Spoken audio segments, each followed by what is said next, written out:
자신에 대한 평판 따위를 신경 쓰지 마라. 누구든 자신에 대한 타인의 생각을 알고 싶어 한다. 자신을 좋게 떠올려 주기를 바라고, 조금은 훌륭하다 생각해 주기를 바라고, 중요한 인간의 부류에 포함되기를 바란다. 그러나 자신에 대한 평판에만 지나치게 신경 써서 남들이 하는 이야기에 귀를 쫑긋 세우는 것은 좋지 않다. 왜냐하면 인간이란 항상 옳은 평가를 받는 것은 아니기 때문이다. 오히려 자신이 원하는 평가를 받는 경우보다 그것과 완전히 상반된 평가를 받는 것이 일반적이다. 현실이 이러함에도 불구하고 자신의 평판이나 평가 따위에 지나치게 신경 써서 괜한 분노나 원망을 가지는 것은 어리석은 짓이다. 타인이 어떻게 생각하고 있는가? 그 같은 일에 지나치게 연연해하지 마라. 그렇지 않으면 실은 미움을 사고 있음에도 불구하고 부장이다, 사장이다, 선생이다 라고 불리는 것에 일종의 쾌감과 안심을 맛보는 인간으로 전락하게 될지 모른다. 하루의 끝에 반성하지 마라. 일을 끝내고 차분하게 반성한다. 하루를 마치고 그 하루를 돌아보며 반성하다 보면 자기 자신과 타인의 잘못을 깨닫고 결국에는 우울해지고 만다. 자신의 한심함에 분노를 느끼고 타인에 대한 원망이 생기기도 한다. 그것은 대개 불쾌하고 어두운 결과로 치닫는다. 이렇게 되는 까닭은 당신이 지쳐있기 때문이다. 피로에 젖어 지쳐있을 때 냉정히 반성하기란 결코 불가능하기에 그 반성은 필연적으로 우울이라는 덫에 걸려들 수밖에 없다. 지쳤을 때에는 반성하는 것도, 뒤돌아보는 것도, 일기를 쓰는 것도 하지 말아야 한다. 활기차게 활동하거나 무엇인가에 흠뻑 빠져 힘을 쏟고 있을 때, 즐기고 있을 때에는 어느 누구도 반성하거나 되돌아보지 않는다.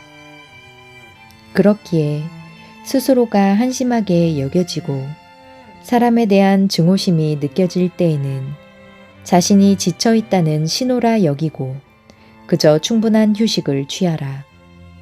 그것이 스스로를 위한 최선의 배려다. 주목받고 싶기에 주목받지 못한다. 자기 현시욕. 말하자면 자신만을 내세우는 자신만이 특별히 주목받고자 하는 욕망이다. 자신만이 주목받을 주인공이요. 타인은 관객이라는 생각을 가지고 있기 때문이다. 각자가 그런 생각을 하고 있으니 관객 없는 연극이 되어버리고 결국에는 그 누구도 주목받지 못한다. 때때로 인생에도 이 같은 일이 일어난다. 어떤 사람은 권력으로, 어떤 사람은 학력으로, 어떤 사람은 동정을 이끌어내기 위해 애초롭게 행동하며 각자 주목받으려 한다. 그러나 그 목적은 이룰 수 없다. 모든 이가 나 외 타인은 자신의 관객이라 생각하기 때문이다. 친구를 바라기 전에 자신을 사랑하라.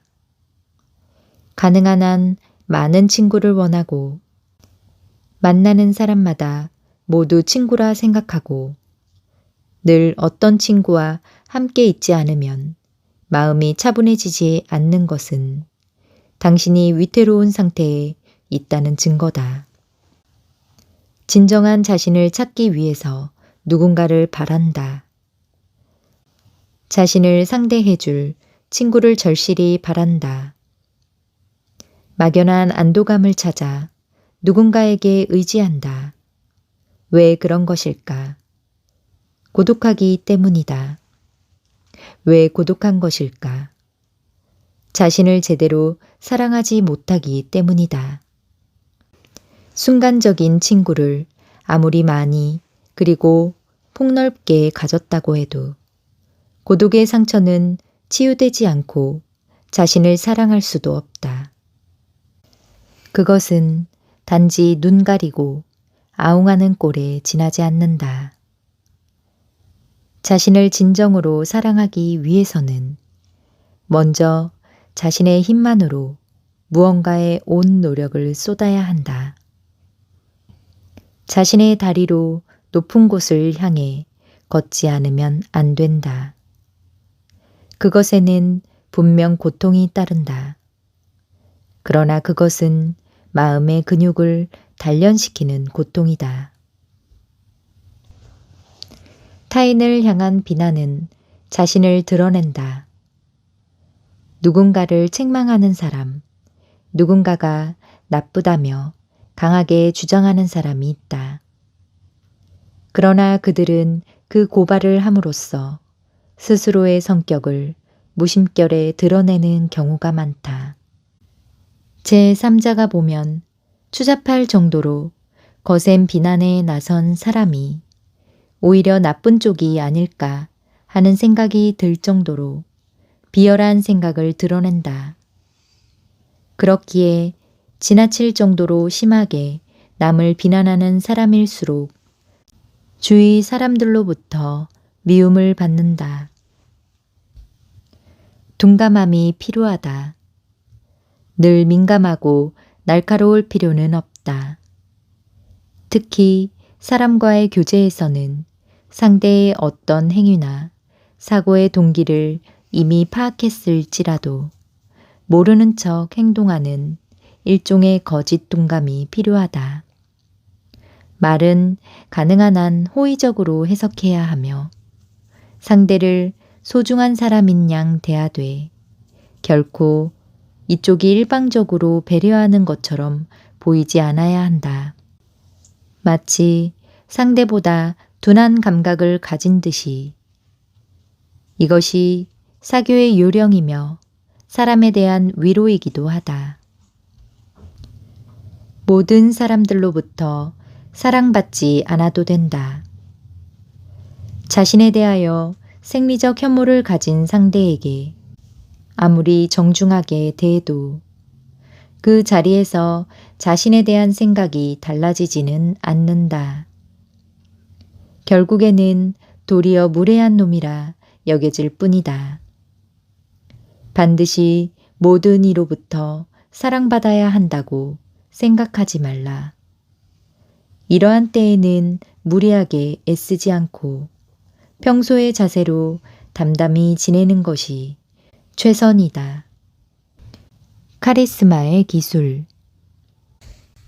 자신을 카리스마를 가진 깊이 있는 사람처럼 보이길 원한다면 어느 정도 자신의 모습을 감출 수 있는 일종의 어둠을 몸에 두르면 된다. 자신의 모든 것이 온전히 드러나지 않도록 밑바닥이 보이지 않도록 하는 것이다. 많은 사람들은 그 끝 밑바닥이 보이지 않는 것에서 일종의 신비와 깊이를 느끼기 때문이다. 연목과 늪이 그 혼탁함으로 인해 바닥이 보이지 않으면 사람들은 알 수 없는 늪의 깊이에 두려움을 느낀다. 카리스마 있는 인물이라 불리는 사람에 대한 두려움이란 그 정도의 것이다.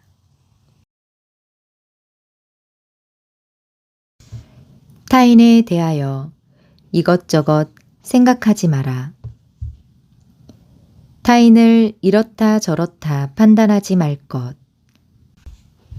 타인을 평가하지도 말 것. 타인에 대한 소문도 입에 담지 말 것. 그 사람은 이렇다 저렇다 하는 생각도 애당초 하지 말 것. 그 같은 상상이나 사고를 가급적 하지 말 것. 이 같은 것에 좋은 인간성의 상징이 있다. 성급한 성격은 인생을 위태롭게 만든다.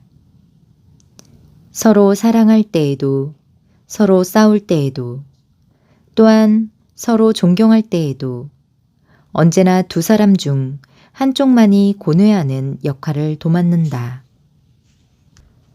그 사람의 특징은 공통한다. 결국 성급한 성격이다. 성격이 급한 사람은 어떠한 경우나 상황, 일이 진행되는 순간순간 단락적으로 반응하며 그때마다 감정을 파열시키고 지나친 언동을 저지르고 만다. 그 때문에 아주 평범한 일조차도 여러 손이 가는 번잡한 일이 되어버린다. 나무에게 배워라. 소나무가 자아내는 분위기는 어떠한가? 마치 귀를 기울이고 무엇인가를 들으려는 듯하다. 전나무는 어떠한가? 꿈쩍하지 않은 채 무언가를 기다리고 있는 듯하다. 이 나무들은 조금도 초조해하지 않는다.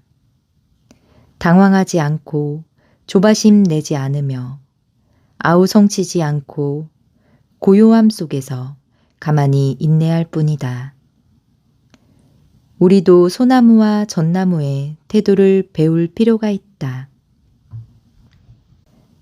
흙발로 들어오는 사람은 사귀지 마라. 친해지면 상대의 개인적인 영역에까지 성큼 발을 들여놓아도 된다고 생각하는 종류의 인간과는 결코 교제하지 마라. 그런 사람은 가족처럼 사귄다는 것을 빌미로 결국 상대를 자신의 지배 아래, 영향력 아래 두려고 하기 때문이다. 교우 관계에서도 서로를 혼동하지 않는 주의와 배려는 중요하다. 그것이 이루어지지 않으면 친구로 지낼 수 없다. 오직 자신만이 증인인 시련. 자신에게 시련을 주어라. 아무도 모르는 오직 증인이라고는 자신뿐인 시련을. 이를테면 그 누구의 눈에도 띄지 않는 곳에서 정직하게 산다. 혼자 있는 경우라도 예의 바르게 행동한다. 자기 자신에게조차 티끌만큼의 거짓말도 하지 않는다. 그 수많은 시련을 이겨냈을 때 스스로를 다시 평가하고 자신이 고상한 존재라는 사실을 깨달았을 때 비로소 사람은 진정한 자존심을 가질 수 있다. 이것은 강력한 자신감을 선사한다. 그것이 자신에 대한 보상이다. 겉모습에 속지 마라. 도덕적으로 행동하는 사람이 진정 도덕적이라 단언할 수는 없다. 그것은 단순히 도덕에 복종하고 있는 것일지 모르기 때문이다. 스스로는 아무런 생각도 판단도 하지 않고 세상에 대한 체면 때문에 단순히 따르고 있거나 자만심에 차 그같이 행동하는 것일지도 모른다. 무기력감에 체념한 상태일 수도 있고 다른 사고나 행동은 성가시다는 생각에 도덕적인 행동을 그저 하는 것일지도 모른다. 결국 도덕적인 행위 그 자체가 진정 도덕적이라 단정할 수는 없다. 요컨대 도덕은 그 행위만으로는 진짜인지 아닌지를 좀처럼 판단할 수 없다.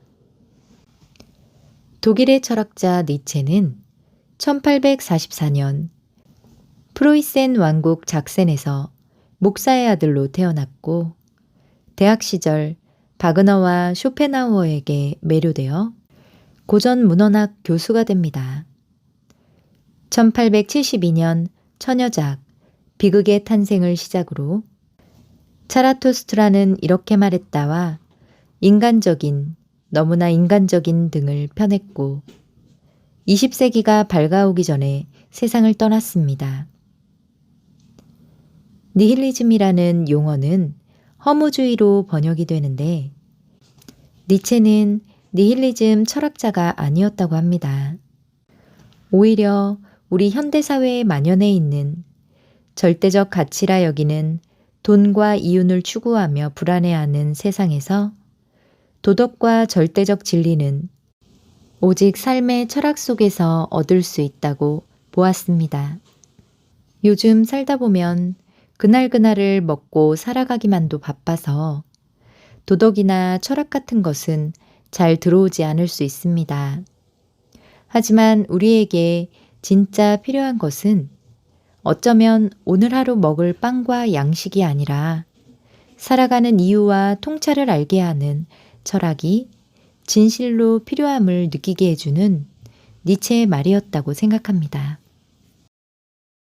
오늘도 끝까지 함께 해주셔서 감사합니다.